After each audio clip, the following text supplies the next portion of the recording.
You are welcome to Abitech Inverse, Abitech Inverse, Abitech Inverse, Abitech Inverse, Abitech Inverse.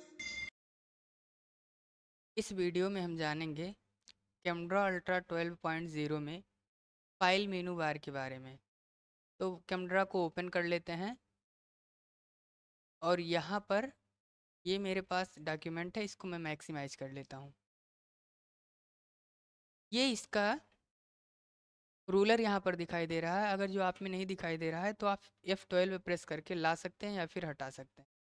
ठीक है, तो यहाँ file menu बार के बारे में जानेंगे जो बेसिक ऑप्शन है, मतलब प्रॉपर उपयोग किए जाते हैं, तो इनको हम समझेंगे। तो सबसे जो पहला ऑप्शन है वो है न्यू डॉक्यूमेंट का। न्यू डॉक्यूमेंट है लेकिन यहाँ पर लिखा हुआ है न्यू A4 डॉक्यूमेंट। अब ये इसलिए यहाँ पर लिखा गया है क्योंकि जब मैंने इसको लास्ट टाइम बंद किया था तब ये A4 डॉक्यूमेंट था, इसलिए यहाँ पर आ गया A4 डॉक्यूमेंट। अगर जो यहाँ पर हम आए ओपन स्टाइल सीट में, तो यहाँ पर क्या मिलता है आपको, पहले से ही डिफाइंड, इसमें मतलब प्री फॉर्मेटेड डॉक्यूमेंट मिलेंगे। ठीक है, तो ये स्टाइल सीट है जिसमें से पहले से ही फॉर्मेटिंग करके रखा गया है। एग्जाम्पल के लिए मैं ACS डॉक्यूमेंट ले लेता हूँ और मैं इसको यहाँ से रिस्टोर डाउन करूँगा और इसको भी मैं रिस्टोर डाउन करके इधर कर लेता हूँ। ठीक है, और इसको एडजस्ट कर लेता हूँ कुछ ऐसे। तो यहाँ पर अगर जो मैं ड्रा करूँ, जैसे मान लीजिए कोई भी मैंने स्ट्रक्चर लिया और यहाँ पे मैं ड्रा कर रहा हूँ, तो यहाँ पर इस डॉक्यूमेंट पर, ACS डॉक्यूमेंट पर मुझे कुछ ऐसा स्ट्रक्चर देखने को मिल रहा है। लेकिन अगर जो मैं यहाँ पर आ जाऊँ A4 डॉक्यूमेंट पर और उसी स्ट्रक्चर को मैं यहाँ ड्रा करूँ, तो देखिए इसकी साइज ये है। तो कहने का मतलब ये है, जो स्टाइल सीट होता है इसमें क्या होता है, प्री डिफाइंड पहले से ही फॉर्मेटिंग करके इस डॉक्यूमेंट को रखा गया है। तो हर एक स्टाइल सीट का अपना एक डॉक्यूमेंट है जिसमें बॉन्ड की साइज और फॉन्ट की साइज जो भी हैं इसमें, इसका साइज और मार्जिन, पेज का साइज, ये सब डिफाइन करके इसमें रखा गया है। अब डिपेंड आपके ऊपर करता है कि आप किस प्रकार के स्टाइल सीट में आप कैमरा स्ट्रक्चर, केमिस्ट्री का स्ट्रक्चर ड्रा करना चाहते हैं। ठीक है, तो यहाँ पर आप कंट्रोल N करके जो लास्ट टाइम आप डॉक्यूमेंट लिए रहेंगे उसकी नई फाइल को आप यहाँ पर ओपन कर सकते हैं। उसके बाद में ओपन आता है। ठीक है, तो ओपन का सिंपल सा मतलब है कि जैसे आपने कोई पहले से ही फाइल सेव करके रखा हुआ है तो यहाँ से आकर के ओपन कर सकते हैं। तो मैंने एक डॉक्यूमेंट बनाया हुआ है जो कि डाउनलोड फोल्डर में है। मैं डबल क्लिक करके इसको ओपन करूँगा और यहाँ टाइटल के नाम से है, तो मैं ये बना करके रखा था तो इसको ओपन कर लिया। यहाँ से मैं क्लोज कर सकता हूँ या फिर कंट्रोल W क्लिक करूँगा तो ये क्लोज हो जाएगा। ठीक है, फिर अगला जो ऑप्शन है वो है ओपन स्टाइल सीट का। तो इसको मैंने बता दिया कि इतने जो स्टाइल सीट हैं इसमें सबका अपना प्री फॉर्मेट स्टाइल सेव है। ठीक है, पहले से ही फॉर्मेट किया गया है और इसका मार्जिन और जो भी है साइज वगैरह सब पहले से डिफाइन किया गया है। तो मैं इसको समझा देता हूँ थोड़ा सा। अभी देखिए मैंने डॉक्यूमेंट तीसरा लिया है तो यहाँ पर 3 नाम से आ रहा है। ठीक है, और यहाँ पर पहला था, ये दूसरा था। तो यहाँ पर अगर जो हम आए इसको पहले वाले को देखें और मैं यहाँ पर आऊँ और पेज सेटअप में चला जाऊँ, ठीक है, तो इस डॉक्यूमेंट की साइज़ क्या है, ये है A4 डॉक्यूमेंट। और A4 डॉक्यूमेंट में जो पेपर साइज होता है वो है A4 और मार्जिन इसकी जो है 0.5 इंच, ये चारों तरफ की मार्जिन है, मतलब लेफ्ट में, राइट में, टॉप में, बॉटम में। ठीक है, उसके बाद में आते हैं दूसरे पर। तो यहाँ मैं दूसरे को क्लिक कर लेता हूँ और मैं आता हूँ यहाँ पर पेज सेटअप में। और यहाँ पर अगर जो देखें तो इसका जो साइज़ है वो है लेटर, लेकिन यहाँ पर इसकी जो मार्जिन्स है ये 0.5 है, मतलब पहले के तरीके से। पहले वाले में A4 था, दूसरे वाले में लेटर है और मार्जिन इसकी दोनों की सेम है। तीसरा वाला देखते हैं, तो यहाँ पर क्लिक करके मैं आ जाता हूँ या फिर मैं इधर इसको किनारे कर देता हूँ और यहाँ क्लिक करूँगा तो यहाँ पर आ जाता हूँ। अब आऊँ और यहाँ पेज सेटअप पर क्लिक करूँ तो अब देखता हूँ यहाँ पर इसका भी साइज़ लेटर है और जो मार्जिन है वो 0.5 इंच है। तो इसमें तो पेज सेटअप में अंतर नहीं है, लेकिन जो बॉन्ड है या जो इसके स्ट्रक्चर के सेटिंग है वो चेंज होंगे कुछ ना कुछ हद तक। तो मैं एक ही स्ट्रक्चर को यहाँ ड्रा करूँगा और उसके बाद में इसमें ड्रा करूँगा और इसमें भी ड्रा करूँगा। तो इसमें थोड़ा थोड़ा सा अंतर देखने को मिलेगा। ठीक है, इसमें देखिए थोड़ा सा छोटा है, इसमें थोड़ा और बड़ा है और इसमें सबसे बड़ा है। तो ऐसे ही और अगर जो आप लोग स्टाइल शीट पर क्लिक करके आप बनाना चाहते हैं तो इस तरीके से स्टाइल शीट का उपयोग कर सकते हैं। ठीक है, तो मैं यहाँ पर इसको क्लोज कर देता हूँ और इसको भी क्लोज कर देता हूँ Ctrl W प्रेस करके, और यहाँ इसको सेव नहीं करना है तो नो कर देंगे और इसको मैं मैक्सिमाइज कर लेता हूँ। यहाँ पर आऊँगा, अब देखूँगा ओपन टेम्पलेट, तो इसके लिए मैंने पहले से ही वीडियो बना करके अपलोड कर दिया है, आप वहाँ से देख सकते हैं। ठीक है, वैसे टेम्पलेट का क्या मतलब है कि आप यहाँ से टेम्पलेट ओपन करके यहाँ से देख सकते हैं। ठीक है, ये टेम्पलेट आ गया। अब आप इसको रिस्टोर डाउन कर लीजिए। अब यहाँ टेम्पलेट है, जैसे यहाँ पर आप क्लिक करते हैं और यहाँ पर लाना चाहते हैं तो यहाँ से सिलेक्ट करेंगे, डबल क्लिक कर लेंगे यहाँ से और इसको ड्रैग करके यहाँ पर ला सकते हैं, या फिर Ctrl+C करेंगे और यहाँ आकर के Ctrl+V प्रेस कर सकते हैं। ठीक है, तो इस तरीके से कर सकते हैं। और अगर जो आपको डायरेक्टली डॉक्यूमेंट में लाना है तो इसको यहाँ से क्लोज कर दीजिए। ठीक है, टेम्पलेट को अगर जो आपको डायरेक्टली डॉक्यूमेंट में लाना है तो मेन टूल बार में आएंगे और मेन टूल बार में यहाँ पर देखेंगे, यहाँ से हम सिलेक्ट करके ला सकते हैं। या फिर तीसरा तरीका है, टेम्पलेट में आकर के यहाँ से हम टिक कर लेंगे जिस कैटेगरी का चाहिए। इसको मैंने अच्छे से एक्सप्लेन किया है उस वाले वीडियो में जो स्पेशली डेडिकेटेड है टेम्पलेट पर। ठीक है, क्लोज का मतलब जो कि अभी मैंने क्लोज किया फाइल को। ठीक है, तो Ctrl+W से हम क्लोज कर सकते हैं। सेव का मतलब क्या होता है, तो जब हम कोई डॉक्यूमेंट बनाते हैं और उस दौरान पहली बार अगर जो हम सेव करें या सेव एज करें तो दोनों का काम एक होता है। लेकिन जैसे मान लीजिए मैं इसको सेव एज कर देता हूँ और नाम दे देता हूँ इसको फर्स्ट डॉक्यूमेंट। ठीक है, फर्स्ट डॉक्यूमेंट, और मैं इसको एक प्रॉपर प्लेस पर यानी एक फोल्डर में सेलेक्ट कर देता हूँ और मैं इसको किस टाइप में किस फॉर्मेट में सेव करना चाहता हूँ तो यहाँ से फॉर्मेट को सेलेक्ट कर लेंगे और जिस टाइप में आपको सेव करना है, मान लीजिए आपको PNG में करना है या फिर यहाँ पर CDX है या तमाम प्रकार के इसमें टाइप्स दिए गए हैं, जिसको आपको ज़रूरत है उसको सेलेक्ट करेंगे। तो खैर मैं इसको CDX में ही .cdx में कर देता हूँ और सेव कर देता हूँ। ठीक है, तो मैंने इसको कर दिया सेव। अब यहाँ पर इसी के माध्यम से और चीज़ों को समझेंगे।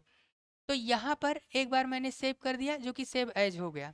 ठीक है, चाहे सेव एज करते या फिर सेव करते दोनों का काम लगभग पहली बार एक ही होता। अब सेव एज यहाँ तब भी हाईलाइट है। अब अगर जो आप यहाँ पर किसी भी प्रकार की अन्य एडिटिंग करते हैं या कोई चीज़ डिलीट करते हैं या ड्रॉ करते हैं तो यहाँ पर आए, देखिए ये सेव हाईलाइट हो गया। ठीक है, लेकिन यहाँ escape बटन क्लिक करेंगे और Ctrl+Z कर देते हैं या फिर इसको डिलीट कर देते हैं। ठीक है, जो मैंने अभी ड्रॉ किया इसको मैं यहाँ से सेलेक्ट करूँगा और डिलीट कर दूँ। ठीक है, तो सेव का मतलब होता है कोई भी एडिटिंग किया है आपने और उसको सेव करना चाहते हैं तो वहाँ Ctrl+S करके सेव कर सकते हैं। सेव एज का मतलब क्या है कि जैसे आपने इसको एक बार सेव कर दिया है, तो मैंने एक बार सेव किया है लेकिन मैं चाहता हूँ कि ये दूसरे नाम से या दूसरे लोकेशन पर या एक दूसरे नाम से एक ही लोकेशन पर सेव करना चाहते हैं तो इसका उपयोग कर सकते हैं। ठीक है, जैसे फर्स्ट डॉक्यूमेंट था तो मैं यहाँ पर कर देता हूँ सेकेंड डॉक्यूमेंट। ठीक है, यहाँ से मैं कर देता हूँ सेकेंड डॉक्यूमेंट और इसको मैं सेव कर देता हूँ। और फिर से अगर जो कॉपी करना है, मतलब इसी की कॉपी को और जगह सेव करना है, कुछ और एक्स्ट्रा एडिटिंग आपने किया, जैसे यहाँ पर कुछ ऐसे ऐसे मैं कर देता हूँ। अगर जो आप फिर से इसकी कॉपी सेव करना चाहते हैं तो सेव एज करके दूसरे लोकेशन पर और दूसरे नाम से या फिर सेम लोकेशन पर दूसरे नाम से सेव कर सकते हैं। अब आते हैं रिवर्ट पर। रिवर्ट का क्या मतलब होता है, रिवर्ट का मतलब होता है जो आपने, जैसे अभी मैंने इसमें ये देखिए स्ट्रक्चर बना लिया था, तो अब मैं रिवर्ट जब करूँगा तो ये मिट जाएगा। Discard changes to second document .cdx, इसको मैं ओके कर देता हूँ। ठीक है, तो जो मैंने बाद में किया था वो सब मिट गया। जैसे अगर जो मैं यहाँ पर कोई स्ट्रक्चर ड्रा करता हूँ और इसको मैं सेव कर दूँ, ठीक है, जैसे यहाँ पर अभी रिवर्ट का ऑप्शन हाईलाइट है, लेकिन अगर जो मैं जैसे Ctrl+S प्रेस कर दूँ तो ये सेव हो गया और सेव होने के बाद में रिवर्ट हो गया ब्लर, यानी अब ये काम नहीं करेगा। क्यों नहीं काम करेगा, क्योंकि जब मैंने इसको सेव किया तो ये अपने आप में लेटेस्ट वर्जन में हो गया। ये ठीक Ctrl+Z के तरीके से काम करता है, लेकिन Ctrl+Z क्या होता है कि अगर जो आपने एक बार सेव कर दिया है तो भी Ctrl+Z काम करेगा, लेकिन यहाँ पर रिवर्ट का मतलब कि आपने जैसे सेव किया ये लेटेस्ट वर्जन अपने आप में बन जाता है, तब रिवर्ट नहीं होगा। लेकिन अगर जो आपने सेव नहीं किया है और रिवर्ट करते हैं तो जो चेंजिंग आपने किया है वो चेंजिंग क्या होगा, फिर से मतलब पहले के रूप में हो जाएगा। तो इस मतलब जो रिवर्ट होता है कुछ ऐसे इसका उपयोग किया जाता है। उसके बाद में आता है केम स्क्रिप्ट। केम स्क्रिप्ट का क्या मतलब है कि यहाँ पर पहला ऑप्शन है रन केम स्क्रिप्ट, उसके बाद में री रन प्रीवियसली केम सेलेक्टेड केम स्क्रिप्ट। केम स्क्रिप्ट का एक अपना काम होता है। जैसे अगर जो आप लोगों ने एम एस वर्ड या फिर एक्सेल में मैक्रो का उपयोग किया होगा तो उस तरीके से कुछ स्क्रिप्ट होते हैं जो कि एक बार क्लिक करने से कुछ विशेष कामों को रन करते हैं। तो केम स्क्रिप्ट का अपना एक अलग रोल है जो प्रोफेशनल व्यक्ति होते हैं उनका उपयोग करते हैं। तो इसको मैं छोड़ता हूँ यहीं पर। उसके बाद में आता है पेज सेटअप। पेज सेटअप का क्या मतलब है, जैसे मैंने यहाँ पर पेज सेटअप को लिया है तो पेज सेटअप में मैं आता हूँ और देखूंगा कि क्या क्या चीज़ें हैं जो कि आप पहले से देख भी चुके हैं। तो अगर जो इसकी मार्जिन को एडजस्ट करना चाहते हैं या पेज की साइज को एडजस्ट करना चाहते हैं, मान लीजिए A5 पेज लेना है तो यहाँ पर प्रीव्यू इसका दिखाई दे रहा है। जो भी आप पेज लेंगे कुछ ना कुछ यहाँ परिवर्तन देखने को मिलेगा। देखिए ऐसा हो गया और यहाँ पर कुछ ऐसा है, ठीक है। और मार्जिन को एडजस्ट करना चाहते हैं या इसका ओरिएंटेशन चेंज करना चाहते हैं, पोर्ट्रेट या फिर लैंडस्केप करना चाहते हैं, तो यहाँ से केवल करेंटली डॉक्यूमेंट को चेंज करने के लिए पेज सेटअप का उपयोग कर सकते हैं। उसके बाद में आता है प्रिंट। तो यहाँ पर कंट्रोल P करें या फिर हम डायरेक्टली इस ऑप्शन पर क्लिक करें। तो यहाँ पर क्या है, this app does not support print preview, मतलब आप प्रिंट करेंगे तो प्रिंट आउट में वो चीज़ आएगा, लेकिन इस एप्लीकेशन में प्रिंट प्रीव्यू सपोर्ट नहीं करता है, ठीक है। तो यहाँ प्रिंट प्रीव्यू दिखाई नहीं देगा। अब इसका प्रिंट आउट तो निकालेंगे नहीं, यहाँ मैं डायरेक्टली पीडीएफ में सेव करके आपको दिखाता हूँ कि जैसे मान लीजिए अगर यहाँ पर देखिए तो इतने सारे स्ट्रक्चर बने हुए हैं। मैं एक पीडीएफ बनाता हूँ, इसको पीडीएफ में कन्वर्ट कर देता हूँ, ठीक है। और मैं इसको सेव कर देता हूँ। ओरिएंटेशन भी आप यहाँ से चेंज कर सकते हैं या फिर पोर्ट्रेट वहाँ पेज सेटअप में जा करके वहाँ से चेंज कर सकते हैं, ठीक है। तो यहाँ मैं प्रिंट करूँगा, है पीडीएफ में कन्वर्ट करना है, मतलब माइक्रोसॉफ्ट प्रिंट टू पीडीएफ।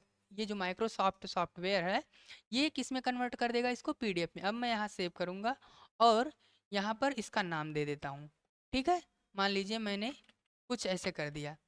अब यहाँ पर ABCD नाम से मैंने किया और डाउनलोड में इसको मैं सेव कर देता हूँ, ठीक है। तो ये सेव होने के बाद में वहाँ पर डाउनलोड फाइल में चला गया है। तो प्रिंट प्रीव्यू तो दिखाई नहीं दे रहा था, तो हमें पता कैसे चलेगा कि वो चीज़ आया है। तो मैं चला आता हूँ यहाँ पर और यहाँ पर मैं ABCD पर क्लिक कर लेता हूँ और मैं देख लूँगा यहाँ पर, ठीक है। तो इसको मैं ऐसे ड्रैग कर लेता हूँ इधर और इसको इधर कर लेता हूँ, तो जो चीज़ इसमें बना हुआ है वही चीज़ PDF में आपको दिखाई दे रहा है, ठीक है। तो यहाँ से मैंने ये इसको PDF में कन्वर्ट कर दिया। ध्यान रहे ये विंडोज़ 11 है, विंडोज़ 11 का फीचर्स है PDF वाला। तो हो सकता है आपको विंडोज़ 7 में ना मिले या जो लोवेस्ट वर्जन है उसमें ना मिले, ठीक है। तो आप देख लीजिएगा। बाकी यहाँ पर आता है डॉक्यूमेंट सेटिंग। डॉक्यूमेंट सेटिंग का क्या मतलब है, यहाँ पर जिस डॉक्यूमेंट पे हम वर्तमान में काम कर रहे हैं उस डॉक्यूमेंट से संबंधित सेटिंग करना है।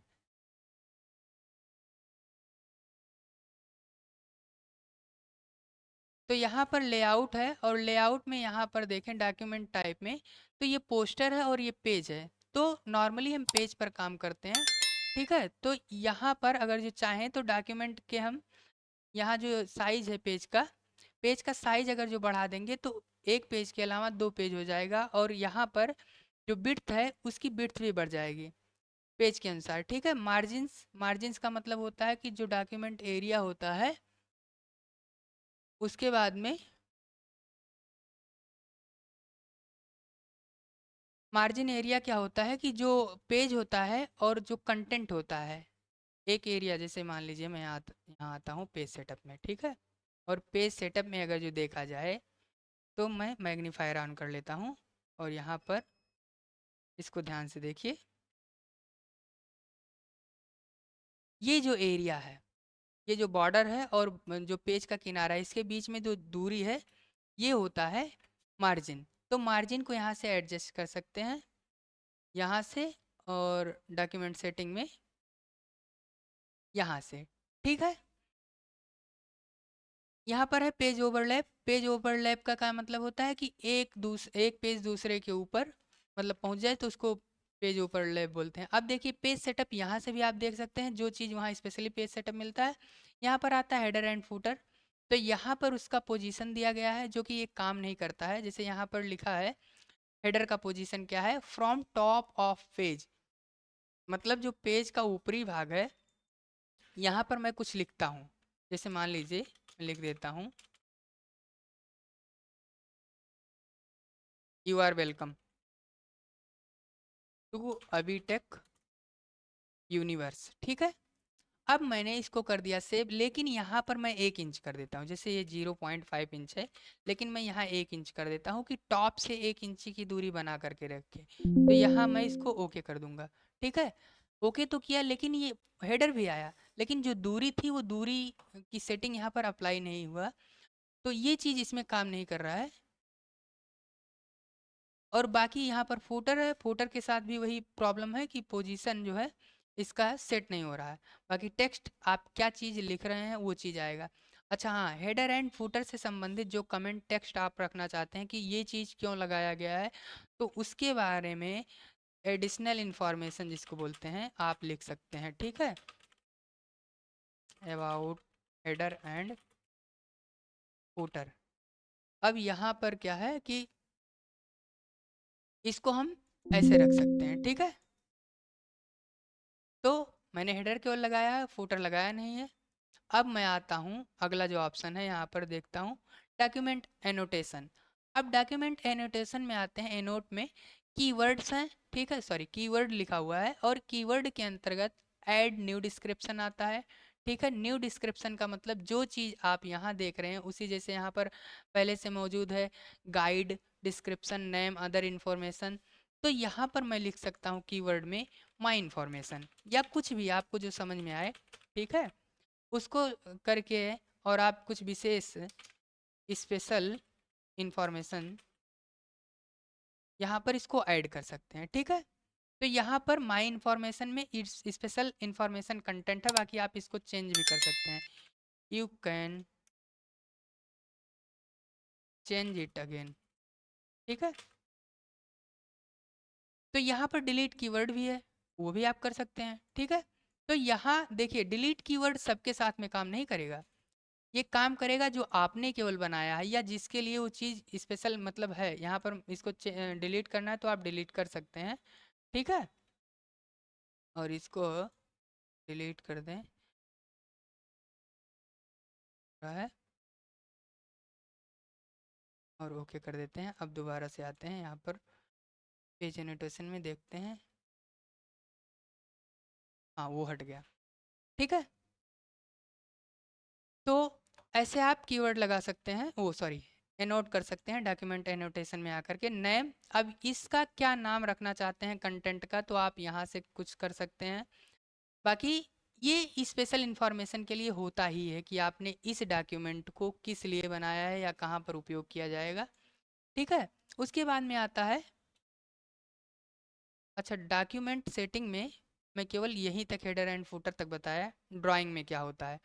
तो ड्राइंग में जो है यहाँ पर ये बताता है चेन एंगल 120 डिग्री रहेगा, ठीक है। जैसे मान लीजिए मुझे इसको पूरा इरेज करना पड़ेगा, कंट्रोल ए और डिलीट कर देता हूँ, और इसको मैं जूम कर लेता हूँ कंट्रोल और स्क्रॉल अप या डाउन करके, ठीक है।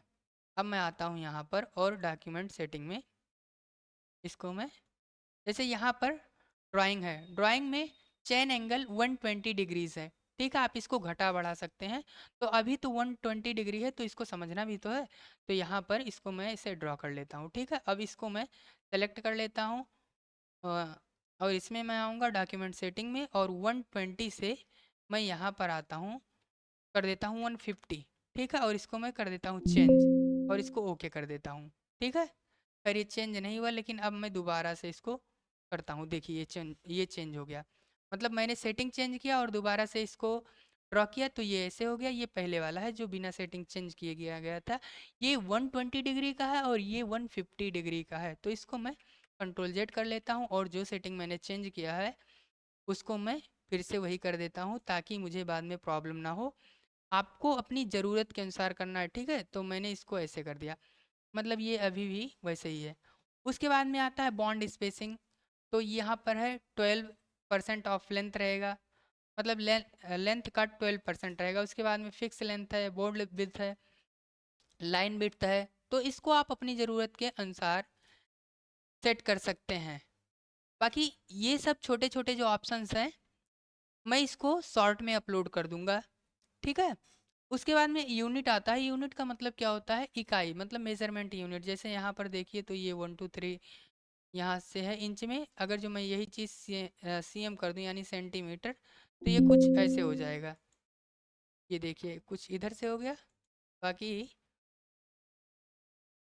डॉक्यूमेंट सेटिंग में यहाँ पर मैं आऊँ, सेंटीमीटर के बजाय पॉइंट्स में कर देता हूँ तो कुछ चेंज होता है। यहाँ पर चेंज हो रहा है, लेकिन दोबारा से चेंज करूँ। अच्छा, ये स्पेशल ड्राइंग के लिए है तो इसलिए वहाँ पर चेंज नहीं हो रहा है।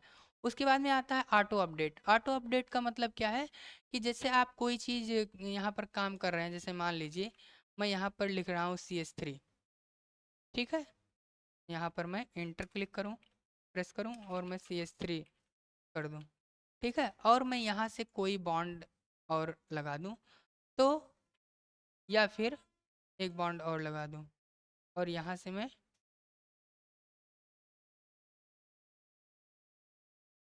बॉन्ड कर दूँ। चीज़ यहाँ पर इसको मैं डायरेक्टली यहाँ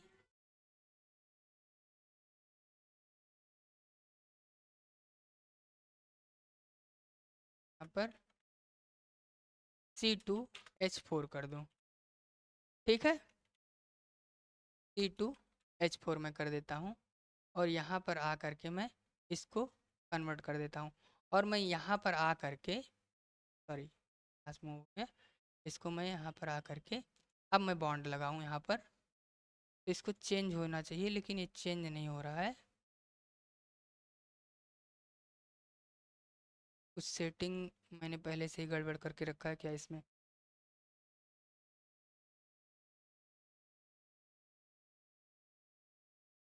कुछ इसमें प्रॉब्लम है, मैं इसके लिए शॉर्ट अपलोड कर दूंगा वीडियो। उसके बाद में आता है कैप्शन। तो कैप्शन जो है यहाँ पर आता है ये फॉन्ट के लिए। अगर जो आप कोई कैप्शन लगाना चाहते हैं तो कैप्शन के लिए जो फॉन्ट रहेगा वो क्या रहेगा, आप यहाँ से सेलेक्ट कर सकते हैं, साइज उसका एडजस्ट कर सकते हैं। Font style, bold, italic, underline क्या रहेगा, बेस लाइन उसका क्या रहेगा, नॉर्मल, सबस्क्रिप्ट, सुपरस्क्रिप्ट, ये सब कॉमन है। आप लोग कहीं ना कहीं इसका उपयोग किए होंगे, जैसे MS वर्ड, एक्सेल में या लिब्रे ऑफिस कैल्क या राइटर में।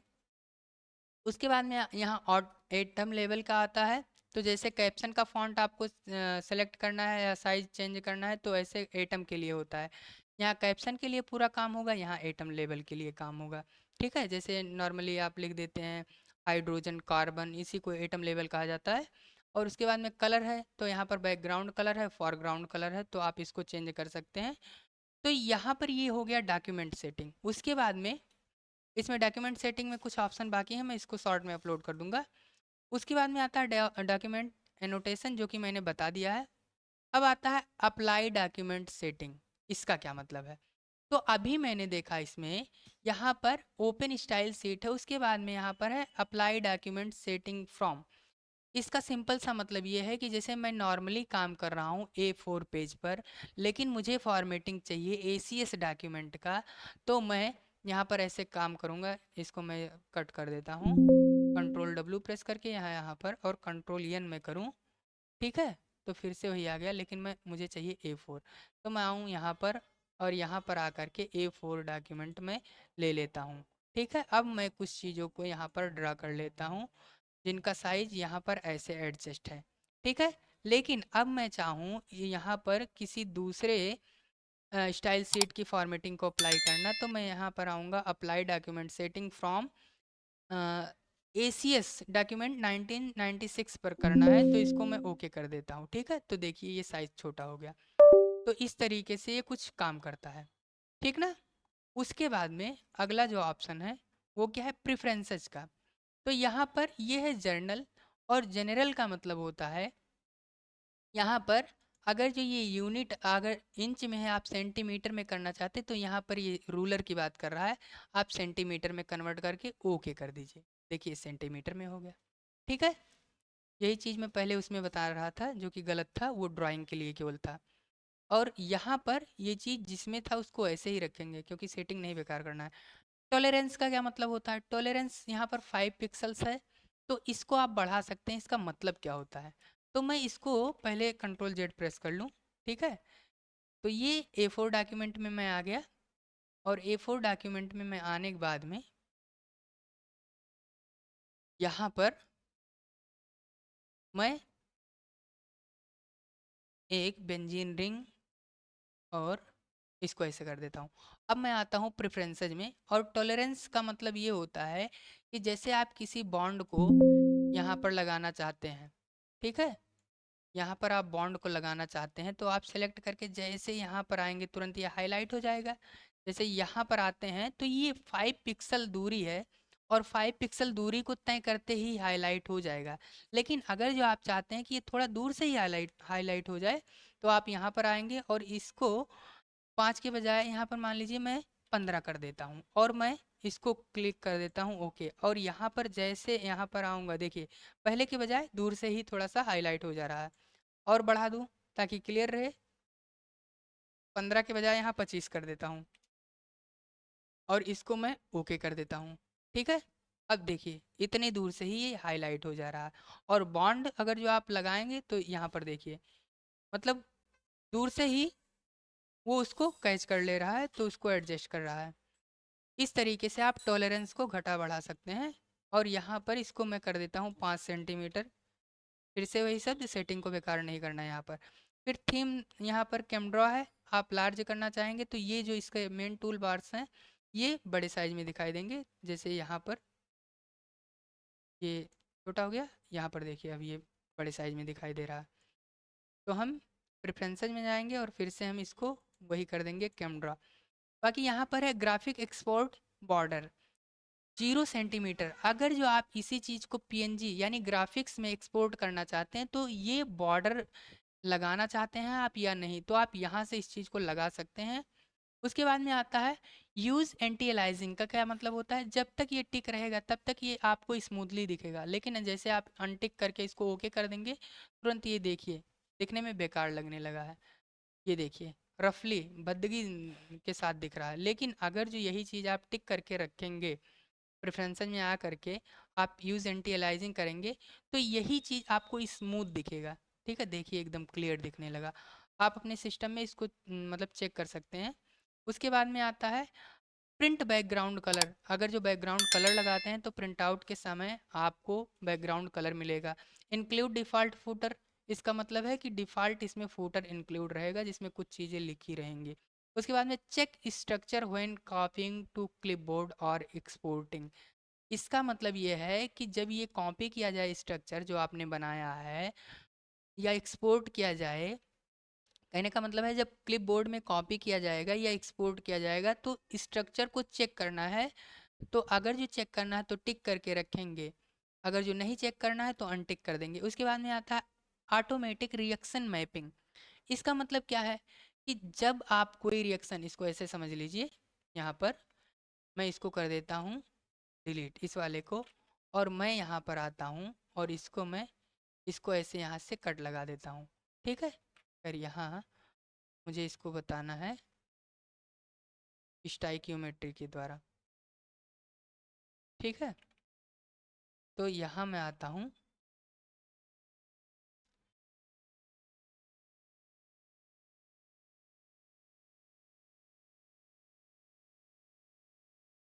इसको मैं यहाँ पर कर लेता हूँ सेलेक्ट, और एनालाइज स्टाइक्योमेट्री। अब यहाँ पर जैसे कोई चीज़ चेंज होगा, ठीक है, जैसे मान लीजिए मैं कोई एटम यहाँ पर ऐड करूँ, मैंने यहाँ कार्बन ऐड कर दिया, ठीक है। तो कहने का मतलब ये है कि यहाँ पर जो रिएक्टेंट्स हैं और जो प्रोडक्ट्स हैं वो चीज़ अपने आप से ही एडजस्ट हो जाएंगे, ठीक है। यहाँ पर अगर जो ये टिक रहेगा, ऑटोमेटिक रिएक्शन मैपिंग, तो ये ऑटोमेटिक रिएक्शन को मैप करके एडजस्ट कर देगा। उसके बाद में आता है automatically select recent object when closing choosing lasso tool. तो इसका मतलब ये है कि जो लास्ट टाइम आप जिस टूल को ड्रा करेंगे, जैसे मैंने इसको ड्रा किया, अब मैं आता हूँ चाहे लैसो टूल को क्लिक करूँ या फिर यहाँ पर मार्की टूल को क्लिक करूँ, तो ये अपने आप सेलेक्ट हो जाएगा, लेकिन वहाँ पर केवल लासो टूल लिखा लिखा गया है, तो इससे कोई मतलब नहीं है। आप चाहे यहाँ क्लिक करेंगे चाहे यहाँ, सेलेक्ट वही हो जाएगा। ठीक है, अगला ऑप्शन क्या है इसमें, check file extension when launching, मतलब आप जो कोई दूसरी फाइल है और उसको आप कैमरा में ओपन करेंगे तो वहाँ पर कह रहा है कि फाइल के एक्सटेंशन को चेक किया जाना चाहिए या नहीं। उसके बाद में आता है use in place editing for OLE object embedded in other application. इसका मतलब है आप दूसरे एप्लीकेशन में है, जैसे मान लीजिए मैं यहाँ पर हूँ बिनवर्ड में और इसको मैं यहाँ पर क्लिक कर लेता हूँ। ठीक है, इसको मैं यहाँ पर आता हूँ और अल्ट एन जे जे और यहाँ पर मैं आ करके ऑब्जेक्ट में मैं यहाँ पर इसको ओके कर लेता हूँ। अब यहाँ जब ये क्लिक रहेगा, इसको मैं ओके करूँगा, तो जिस भी एप्लीकेशन में मैं काम कर रहा हूँ वहाँ से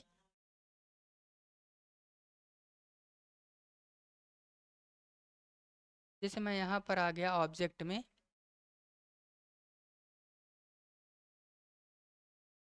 अब यहाँ से मुझे अलग से ही कोई सॉफ्टवेयर खोलने की ज़रूरत नहीं पड़ेगी। ठीक है, मतलब वहाँ कैमरा में जाने की ज़रूरत नहीं है, उसका विंडो यहीं पर खुल जाएगा। ठीक है, वहाँ पर शायद चेक नहीं हुआ है क्या, तब क्यों ऐसा हो रहा है, यहाँ चेक है, कोई दिक्कत नहीं, मैं दोबारा से इसको ओपन कर लेता हूँ।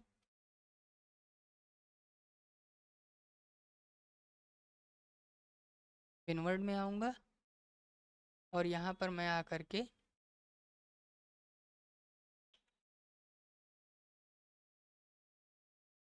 इसको मैं CS कैमरा ड्राइंग में ओपन कर रहा हूँ। कुछ तो प्रॉब्लम है इसमें,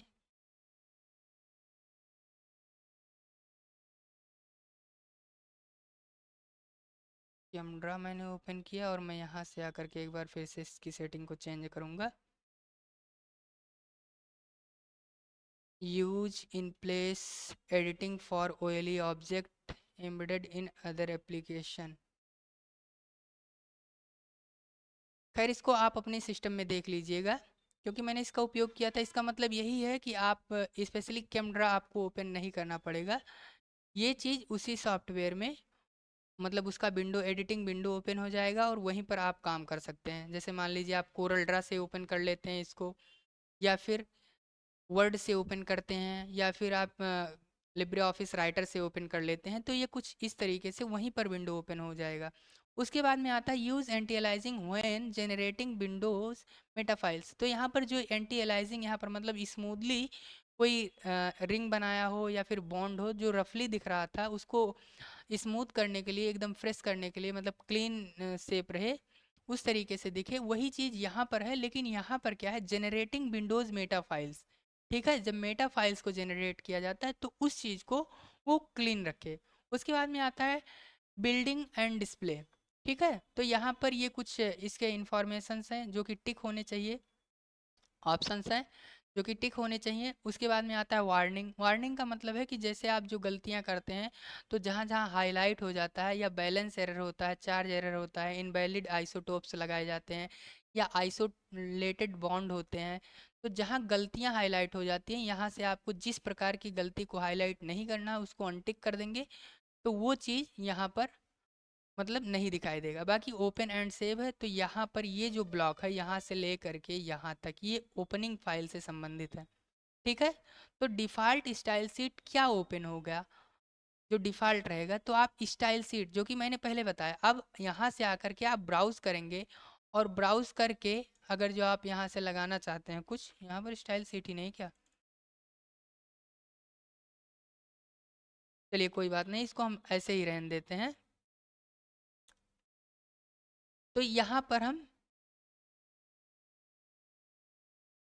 डिफ़ॉल्ट स्टाइल शीट को ऐसे ही रहने देते हैं। उसके बाद में आता है opening any style sheet changes default, मतलब इसको अगर जो टिक कर देंगे तो जो डिफ़ॉल्ट चेंजिंग रहेगा वो उसी स्टाइल में ओपन होगा।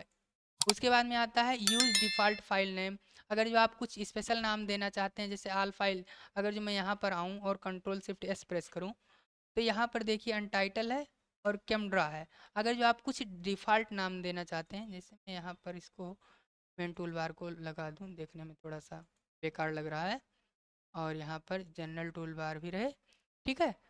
तो यहाँ पर वो चीज़ कुछ डिफ़ॉल्ट नाम देना चाहते हैं आप तो उसका नाम दे सकते हैं, ठीक है।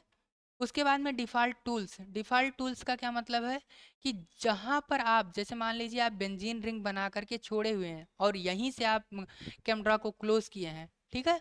तो कैमरा जब भी ओपन करेंगे तो बेंजीन रिंग ही सेलेक्ट रहेगा। तो ये चीज़ आप लासो कर सकते हैं, मार्की कर सकते हैं, या फिर यहाँ प्लेन बॉन्ड कर सकते हैं। फिर आता है सेविंग फाइल्स, तो यहाँ पर ये सब अनटिक है, अपनी ज़रूरत के अनुसार आप टिक कर सकते हैं।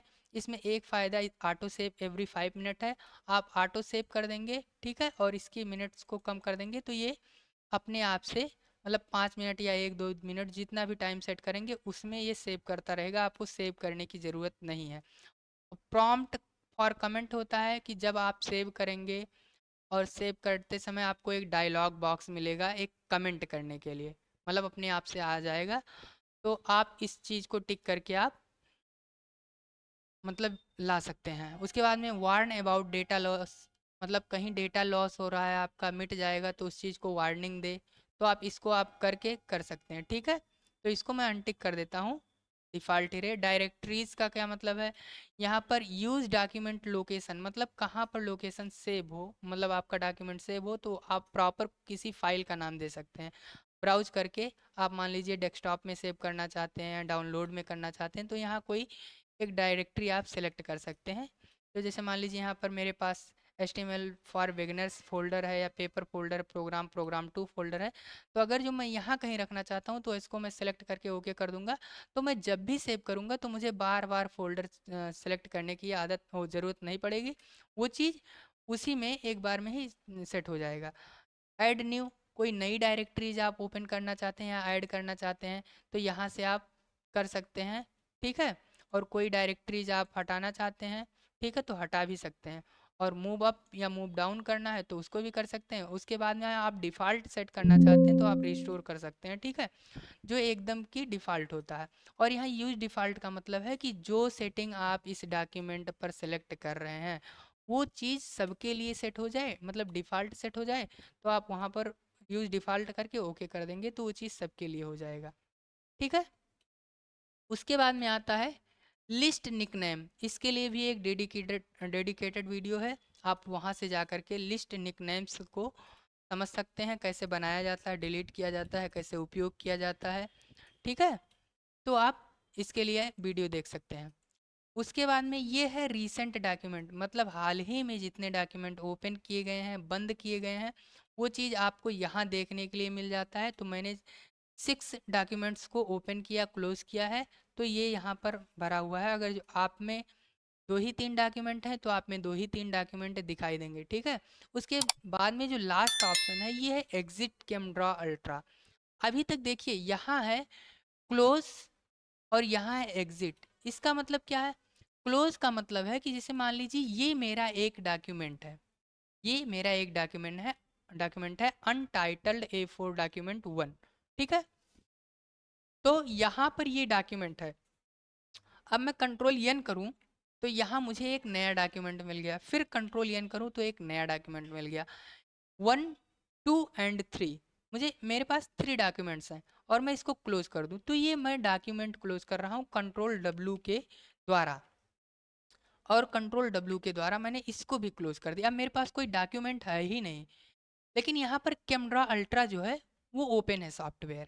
अब यहीं से अगर जो मुझे निकलना है तब हम उपयोग करते हैं Alt F4 या एग्जिट कैमरा अल्ट्रा। अब कोई मायने नहीं है कि डॉक्यूमेंट क्लोज रहे, आप डायरेक्टली भी बंद कर सकते हैं। तो इस तरीके से जो है फाइल मेनू ऑप्शन ख़त्म होता है। लेकिन इसमें जो चीज़ें आपको समझ में नहीं आई है उस चीज़ों के लिए आप कमेंट कीजिए, मैं उस पर शॉर्ट में, अगर शॉर्ट में वीडियो बनाने लायक रहेगा तो शॉर्ट में वीडियो बना के अपलोड कर दूंगा, या फिर लॉन्ग में मैं अपलोड करूंगा। आपको लगता है कि इस वीडियो से अगर जो आपको थोड़ी सी भी जानकारी मिली हो तो इस वीडियो को उन लोगों तक ज़रूर पहुंचाइए जिनको इसकी सख्त ज़रूरत है। मतलब किसी का कोई अगर जो आपकी वजह से फ़ायदा हो जा रहा है तो कोई बुरी बात नहीं है। मिलते हैं अगले वीडियो में, तब तक के लिए नमस्कार।